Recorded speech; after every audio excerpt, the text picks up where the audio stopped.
ఎక్సెల్లా global study abroad summit 2024 జరగబోతోంది. ఫిబ్రవరి 11న ఉదయం 10 గంటల నుంచి సాయంత్రం 5 గంటల వరకు తాజ్ డెక్కన్, బంజారా హిల్స్, హైదరాబాద్లో.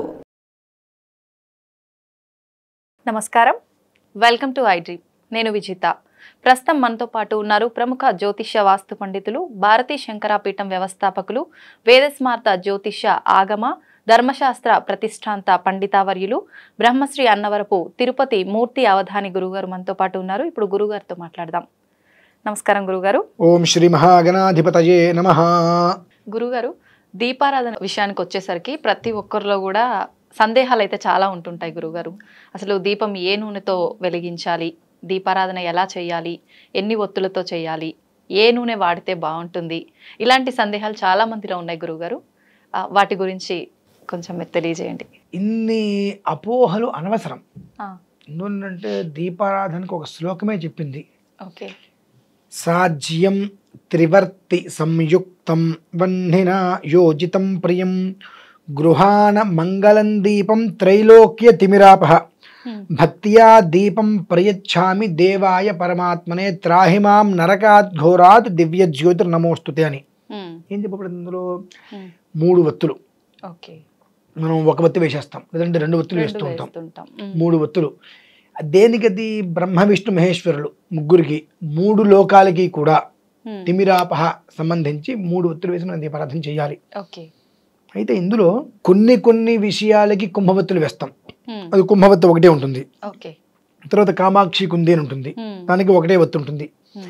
ఇవి నిత్య ప్రక్రియలో ఇవి వాడకూడదమ్మా. నిత్య ప్రక్రియలో ఇంట్లో చేసేటువంటి దానికి ప్రాథమికంగా ఆ ఇంట్లో పురుషుడు ఎవరైతే ఉంటాడో అతడు చేసేటువంటి దీపారాధన అనేటువంటిది ప్రధానంగా 3 ఒత్తులతో వెలిగించవలసిందే. అది నువ్వుల నూనె లేదా ఆవు నెయ్యి, 2. కొబ్బరి నూనె, విప్ప నూనె, ఆ నూనె, ఈ నూనె ఇవన్నీ కూడా వంశనాశనానికి, సంపద నాశనానికి, అరిష్టానికి మినహాయిస్తే ఇంట్లో వాడకూడదు.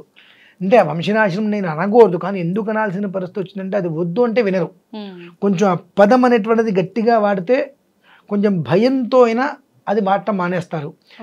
కేవలం ఆవు నెయ్యి, నువ్వుల నూనె, ఈ 2 మాత్రమే దీపారాధనకు ఉపయోగం. కొన్ని ధన విధానం, నష్టధన ప్రాప్తి కోసం చేసేటువంటి వాటికి, కార్తవీర్యార్జున స్వామి వారికి వాళ్ళకి ఆవ నూనె వాడే వేరే. తంత్ర ప్రక్రియలో ఇక వేప నూనె, విప్ప నూనె అవన్నీ వాడుతూ ఉంటారు. కానీ నిత్యము ఇంట్లో సనాతనంగా ప్రతినిత్యము చేసేటువంటి దాంట్లో మాత్రం మనం కేవలము ఆవు నెయ్యి లేదా నువ్వుల నూనె, ఈ 2 మాత్రమే మనం వాడాలి. తర్వాత నేను అంటే ఇది కొంతమందికి నచ్చకపోవచ్చమ్మా, నేను చూస్తూ ఉంటాను. దీపారాధన చేసినప్పుడు అగ్గిపుల్ల వెలిగిస్తారు, దాంతో అగరవత్తి వెలిగిస్తారు, దాంతో దీపారాధన వెలిగిస్తారు. లేదా అగ్గిపుల్ల వెలిగించి ఏకహారతులు ఒక ఒత్తి పెట్టి ఆ ఒత్తి పెట్టి దీపారాధన వెలిగిస్తారు. ఏదైనా అగ్నే. త్రేతాగ్నులు ఎందుకు చేస్తున్నారు నాకు అర్థం కాదు. త్రేతాగ్నులు ఎందుకు చేస్తున్నారు అంటే 3 అగ్నిలే కదా అయినా ఇక్కడ. ఎందుకు చేస్తారు అంటే అగ్గిపుల్లతో వెలిగించకూడదండి. అగ్గిపుల్ల అంటరానిదా? అగ్గిపుల్ల అంటరానిదా? అగ్గిపుల్ల అంటరానిదా? దాని కెమికల్ ఉంటుందండి. ఓకే, అగరవత్తిలో కూడా కెమికల్ ఉందిగా. నూనె కెమికల్ లేకుండా నూనె వస్తుంది ఇప్పుడు. అంటే నీకు కెమికల్ లేకుండా రావాలంటే చెకుముకిరాలు పట్టుకోను, లేదంటే కనుక శమీ గర్భాదగ్నిమంథతి, ఈ జమ్మి చెక్క అవి ఉంటాయి, అవి పట్టుకొని బాగా రాస్తే నిప్పు వస్తుంది. అందులోంచి తీసి నువ్వు చేయాలి. అప్పుడు అది చేస్తున్నావా? లేదు కదా. అక్కడ అగ్నికి నువ్వు దోషాన్ని ఎలా చూపిస్తున్నావు? దీపారాధన వెలిగించిన తర్వాత వేలు పెట్టినా ముట్టుకుంటుంది, అంటుకుంటుంది, అది నొప్పి వస్తుంది. అగరవత్తికి వెలిగించి చేపెట్టినా అంటుకుంటుంది, అగ్గిపుల్ల వెలిగించి చేపెట్టినా అంటుకుంటుంది. అంటే దాని స్వభావం ఒకటే ఉంది కదా, దాని స్వభావం అది మార్చుకోవట్లా. చాలామంది వాడు ఊసరి వెళ్ళి రంగులు మారుస్తాడు అంటూ ఉంటాడు. నేనంట ఊసరి వెళ్ళి రంగు మాత్రమే మారుస్తుంది, స్వభావం మారట్లేదుగా. నాకు అనిపిస్తుంది దాన్ని ఎందుకు తిట్టిపోసుకుంటారు? దాన్ని ఉసురు తగలడానికి కాకపోతే రంగులు మారుస్తుంది. అది దాని ప్రాణం మీదకి వచ్చినప్పుడు దాన్ని తనను తాను కాపాడుకోవడం కోసం రంగులు మారుస్తుంది. వ్యక్తిత్వ స్వభావాన్ని మార్చుకోవట్లేదు కదా అది. నేను రంగు మార్చాను కాబట్టి నేను కోతిని తినేస్తాను, లేదంటే పావును మింగేస్తాను అనట్లేదు కదా. ఆ పురుగులను అది తినగలిగిందే తింటుంది, మినహాయిస్తే రంగు మార్చాలని చెప్పి వ్యవహారం చేయట్లేదు కదా అది. అలానే ఆ జ్యోతి, మీరు దీపారాధన ఏది వెలిగించినప్పటికీ కూడా ఆ మంట అనేటువంటిది దాని స్వభావం మారట్లా. దాని స్వభావం మారుతుందని చెప్పి త్రేతాగ్నులుగా మీరు చేస్తున్నారు. మనం మామూలుగా ఒక ఇంట్లో 2 కుంపట్లు 2 పొయ్యిలు ఉండకూడదు అంటూ ఉంటారు. అంటే ఏంటి, మామూలుగా దంపతులు ఉన్నారు, వివాహం అయిన తర్వాత వాళ్ళు కూడా ఇదే ఇంట్లో ఉంటుంటారు. కొంతమంది ఏం చేస్తారంటే నాకు అత్తగారితో పడట్లేదు సంథింగ్ పైకి వెళ్ళిపోయి ఉంటారు, ఒకే ఇంట్లో పైన ఉంటుంటారు. ఆ 2 వంటలు పనికిరావు. పైన ఉంటే ఉన్నారు, వంట ఒకే చోట పెట్టాలి, 2 అగ్నులు పెట్టకూడదు. అటువంటి త్రేతాగ్నులు ఎలా చేస్తున్నారు మీరు అంటే అంటే ఒకదానికి ముట్టిస్తున్నారు. ఆ ముట్టించే దాని గురించి నేను మాట్లాడుతున్నా.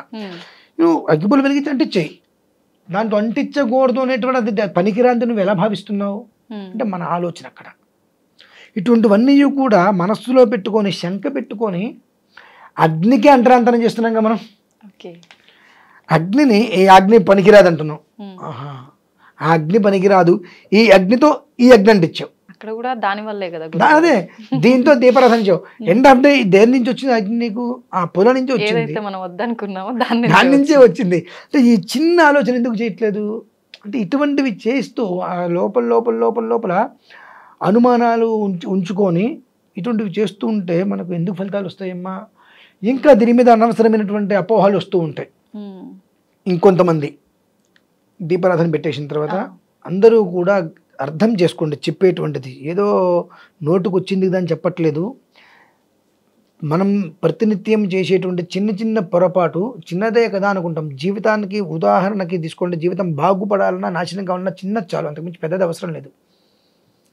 దీపారాధన చేసినప్పుడు మనము కుంది పెట్టేసేసి కుందిలో నూనె పోసేసి ఆ వత్తి పైన పట్టుకొని కిందలా ముంచి ఇలా మనం వెయ్యాలి. మనం ఏం చేస్తున్నాము, సగం నూనె పోస్తాం, ఆ ఒత్తి అక్కడ పెట్టేస్తాం, ఆ నూనె పట్టుకొని ఒత్తిని మొత్తం అంతా తడిపేస్తాం, ఎంగిలైపోతుంది. మన చెయ్యి ఎప్పుడైతే తగులుతుందో ఎంగిలవుతుంది. అప్పుడు అది పనికిరాదు.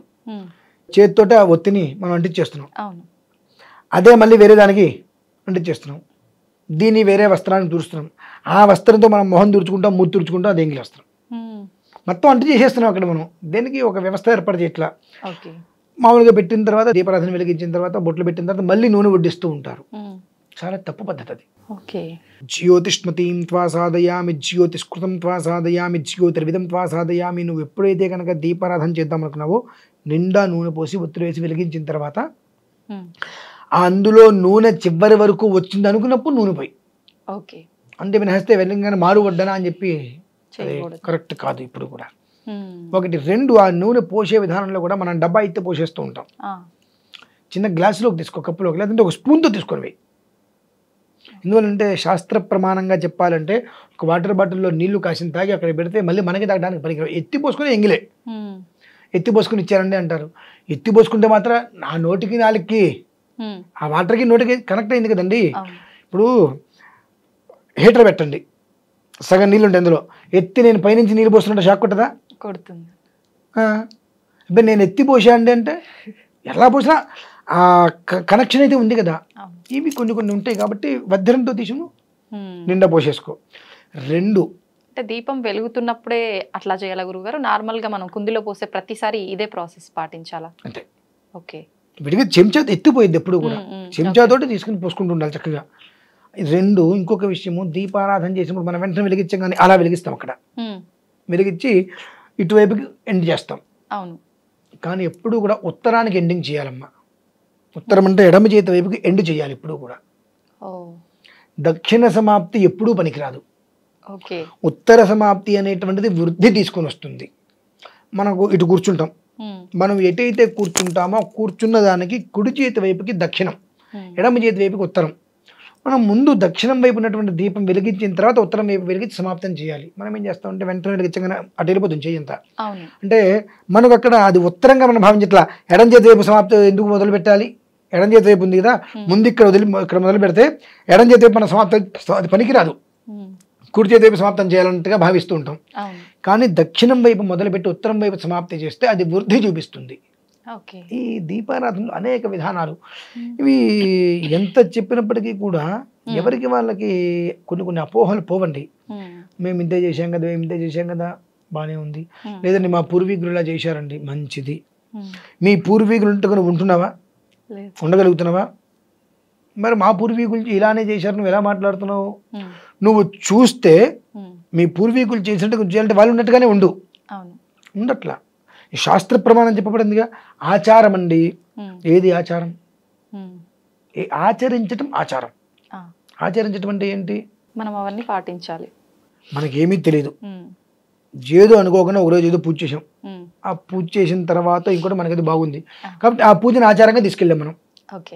ఇదే ఆచారాన్ని పూర్వీకుల నుంచి చక్కగా ఒక పూరిళ్ళు వేసుకోను మండువాయిలు కట్టుకునే ఉన్నారు.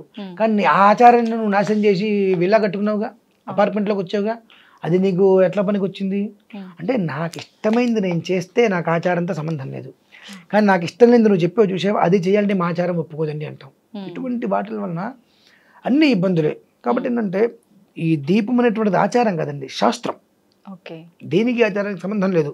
సాజ్యం త్రివర్తి సంయుక్తం వన్నిన యోజితం ప్రియం గృహాణ మంగళం దీపం త్రైలోక్య దివిరాపహ అని చెప్పి శాస్త్రమే ఏ విధానాన్ని అనుసరించి చెప్పబడిందో అది చేయడం ఆచారం. నాకు తోచింది నేను చేసుకుంటాను ఆచారం కదండి. ఈ దీపారాధనలోనే అనేక ప్రశ్నలు ఉన్నాయి. కొబ్బరి నూనెతో దీపారాధన వెలిగించేమా ఆస్తి హరించుకుపోతుంది అంటే ఎంత సంపాదించినా మిగలదు. విప్ప నూనెతో సంసారం అనేటువంటి విచ్ఛిన్నంగా ఉంటుంది. ఎప్పుడూ కూడా భూతప్రేత పిశాచ గమనాలు మనకు స్వప్నంలో వస్తూ ఉంటాయి. అవి దేనికి చేయాలి? తంత్ర పద్ధతిలో తాంత్రిక క్రియలో ఈ విప్ప నూనె వాడతాం. మనకు బాగా నష్టం కలుగుతుంది. ఆ నష్టధన్ నుంచి బయటికి రావడం కోసం చేసేటువంటి ప్రక్రియలో కార్తవీర్యార్జునుడికి ఆవ నూనె వాడతాం. అదొక్కటే ఈ దైవికంగా చేసే దాంట్లో ప్రత్యేకంగా వాడతాం. మిగిలింది ఏదైనప్పటికీ కూడా ఆవు నెయ్యి లేదంటే నువ్వుల నూనె ఇవి మినహాయిస్తే మూడోది ఏది వాడకుండా ఉండటం, ఈ విధానాన్ని అనుసరించటం. అగ్గిపుల్ల వెలిగిస్తాను, అగరవత్తి వెలిగిస్తాను, లేదంటే ఇంకొకటి జ్యోతి వెలిగిస్తాను, దానిలో దీపారాధన చేస్తాను, ఇవన్నీ కూడా అప్రస్తుతమైనటువంటివి. ఇకపోతే 3 మనం దీపారాధన వెలిగించినప్పుడు అవి ఏమిటో మనమే పెట్టుకుంటాం. 3 ఒత్తులు పెడతాం. ఆ 3 ఒత్తులు మనం ఇటు పెట్టు, ఇక్కడ దేవుడు అటు ఉంటాడు, మనం ఎదురుకుండా కూర్చుంటాం, మనకు ఎదురుకుండా పెట్టుకుంటాం ఒత్తులు. ఏది నాకు అది అర్థం కాదు. ఎవరికి దీపం పెడుతున్నావు అక్కడ? భగవంతుడికి. భగవంతుడికి దీపం పెట్టాలంటే ఆ దీపం అనేటువంటి ఒత్తులు 3 భగవంతుడి వైపు ఉండాలి, ఆయన వైపు తిరిగి ఉండాలి. అది ఆయన వైపుకి తిరిగి ఉన్నప్పుడు ఆయనకి పెట్టినట్టు అది. ఇదే మనం కుందనుకుందాం, ఎదురుకుండా దేవుడు ఉన్నాడు, ఇక్కడ మనం దేవుడు గుట్లో పెట్టాలి, ఇక్కడ దీపం వెలిగిస్తున్నాం, ఇటు పెట్టేసుకుంటున్నాం. ఎవరికి పెడుతున్నాం మనం? మనకెందుకు అసలు? అటు భగవంతుడు ఉన్నప్పుడు భగవంతుడు వైపు పెట్టు. 1 2 3 3 భగవంతుడికి వచ్చి ఇటు 3 అటు పెట్టుకున్నాం. భగవంతుడికి పెట్టాలి, అది భగవంతుడికి పెట్టుకోది. నీ వైపు పెట్టుకుంటే ఎవరికి ఉపయోగం? ఎన్ని పూజలు చేస్తున్నావు? నీకెందుకు దీపం? మనకు దీపం పెడతారు, ఒకరోజు వస్తుంది, కానీ మనకు మనమే పెట్టుకోవడం అంత కర్మ ఎందుకు? మనం భగవంతుడి దగ్గర బ్రతికే ఉన్నాం కదా, భగవదారాధన చేసుకుంటూ భగవంతుడి ముందు కూర్చొని మనకు మనం దీపం పెట్టుకుంటే ఎంత కర్మ ఎందుకండి మనకు? భగవంతుడికి దీపారాధన చేయండి. అంటే ఇటువైపు పెట్టుకోవడం దీపం పెట్టడం, అటువైపు పెట్టడం దీపారాధన చేయటం. చాలామంది దీపం పెట్టారా అంటుంటారు, ఆ మాటే మహాపాపం అండి. దీపారాధన చేశారా లేదా దీపం వెలిగించారా? దీపం పెట్టారా అంటే అది ఒకసారి పెడతారు. ఒక మనిషికి ఒకసారి దీపం మళ్ళీ పెట్టరు, ఆ చెరిపోయినప్పుడు తల కింద పెడతారమ్మా. అంటే ఇవి తెలుసుకోవాలి. కొన్ని మాటలు చాలా ప్రాణాంతక సమస్యగా, దీపం పెట్టారా దీపం పెట్టారా దీపం పెట్టారా అంటే దీపం పెట్టాలని కోరుకుంటున్నారా? ఆ స్థితి వస్తుంది మనకు. దీపారాధన చేశారా, దీపం వెలిగించారా, దీపం పెట్టారా, తేడా ఉంటుందండి. ఆ పదం కూడా మనం వాడేటువంటి పదం కూడా ఒక్కొక్కసారి మనం ప్రాణాంతకంగా తీసుకొని వస్తుంది అది. కాబట్టి కొన్ని మాటలు మనం మాట్లాడేటప్పుడు కూడా కొంచెం జాగ్రత్త పడటం అనేటువంటి చాలా ఉపయోగం. కాబట్టి ఈ దీపారాధన విషయంలో తగు జాగ్రత్తగా ఉండటం వలన చాలా యోగవంతమైనటువంటి జీవితం వస్తుంది. ఆ చిన్న దీపం చాలు కొండంత వెలుతురునివ్వడానికి, కొండంత భస్మము తేవటానికి. కొండంత భస్మం చేయాలన్నా, కొండంత వెలుతురు చేయాలన్నా ఆ ఒక్క చిన్న దీపం చాలు. అది మనం ఎలా చేస్తున్నామో అనేటువంటి ఒక ప్రక్రియ మనకు తెలిసి ఉన్నట్లయితే ఆ విధానం జీవితం బాగుంటుందమ్మా. అయితే గురువుగారు ఒక్కొక్కసారి దీపారాధన చేసినప్పుడు అది చాలా ఎక్కువసేపు వెలుగుతూనే ఉంటుంది, ఒక్కొక్కసారి ఆఫ్టర్నూన్ వరకల్లా దీపం అనేది కొండెక్కుతుంది. అలా జరగటం వల్ల అంటే ఏదైనా దోషం? ఏం లేదమ్మా, దీపారాధన మనం చేసాం, దానికి ఏదైనా చిన్న అడ్డు పెట్టుకుంటాం, అడ్డు పెట్టలేదు, గాలి వచ్చింది కొండెక్కేసింది, మనం ఏం చేస్తాం దానికి? అయితే ఇక్కడ ఒక విషయం, కొండెక్కంగానే అందరూ ఏం చేస్తారంటే అందులోనే మళ్ళీ వెలిగించేస్తారు. ఆ నూనె పనికిరాదు, ఆ వత్తి పనికిరాదు, ఆ రెండు ఎంగిలైపోతాయి. దాన్ని తీసేసి మళ్ళీ ఒకసారి తొలిచి మళ్ళీ దీపారాధన చేసుకోదలుచుకుంటే అంటే ఇక సాయంత్రం చేసుకో. కొండెక్కే ముందు నువ్వు చూసావంటే నూనె పోయి, లేదు కొండెక్కేసిన తర్వాత చూసావు దాని గురించి పట్టించుకోద్దు. ఇంకా ఓకే. సాయంత్రం తీసేసి శుభ్రంగా కడిగి మళ్ళీ చేసుకో కావాలంటే. అంతేమైనా హాయిస్తే కొండెక్కేసింది కదా అని చెప్పి మళ్ళీ అదే ఒత్తిలో దీపారాధన చేసిన పాపమే, ఆ ఒత్తి తీసేసి అదే నూనెలో కొత్తగా ఒత్తి వేసి దీపారాధన చేసిన పాపమే. ఆ నూనె ఆ ఒత్తి రెండు తీసేసి శుభ్రంగా తులిచి మళ్ళీ చేసుకోవాలి. ప్రతిరోజు మనం దీపారాధన చేసేటప్పుడు ఖచ్చితంగా అందులో ఉన్న ఆయిల్ తీసేయాల్సిందండి. జనరల్ గా చాలా మంది ఒత్తులు మాత్రం మార్చి అదే ఆయిల్లో మళ్ళీ ఫిల్ చేసి చేస్తూ ఉంటారు గురుగారు. ఓకే. ఇప్పుడు చిన్న లాజిక్, మీ ఇంట్లో పాలు ఉన్నాయి, ఇవాళ పాలు కాచారు, పాలు మిగిలినాయి, ఆ పాలల్లో రేపొద్దున మళ్ళీ పాలు కాస్తారు మీరు? లేదండి. ఏదంటే మరి పాలు విరిగిపోతాయి కదండి అందులోనే. అంటే పుణ్యం పోయినా పర్లేదు కానీ పాలు విరగకూడదమ్మా. అది ఆ లాజిక్ తెలియదు కదండి. అలా చేస్తే తెలిసిదే ఉందమ్మా. పాలల్లో ఇవాళ ఉన్న పాలలో రేపు పాలు పోస్తుంటే విరిగిపోతున్నాయి, కాచడానికి ప్రయత్నం చేస్తుంటే. అటువంటిది ఇవాళ వెలిగించి నూనె ఆగిపోయింది, అందులో రేపు మళ్ళీ ఒత్తి వేసేలా వెలిగిస్తున్నాం, ఆ నూనె తీసేసేది కదా. అంటే ఇక్కడ ఏమవుతుందంటే చిన్న విషయం, ఒక కప్పు టీ, ఒక కప్పు నెయ్యి పెట్టండి, రెండిట్లో ఈగలు పడతాయి. టీ కప్పు ఏమో పక్కన పడేస్తారు, కాఫీ నేతి కప్పులోంచి ఈగను తీసేస్తారు. నెయ్యి వాడే పదార్థమే, టీ వాడే పదార్థమే.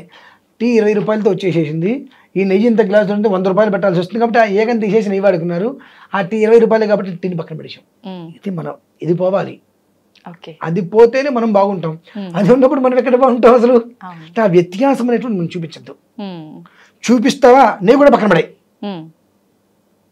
నెయ్యి పక్కన పడేసేటువంటి స్థాయి నీకుందా, వ్యత్యాసం చూపించు, లేదా వ్యత్యాసం చూపించు. ఓకే, అంతే. చాలా బాగా సమాధానం చెప్పారు గురుగారు చాలా మందికి. నిజంగా థ్యాంక్ యూ గురుగారు.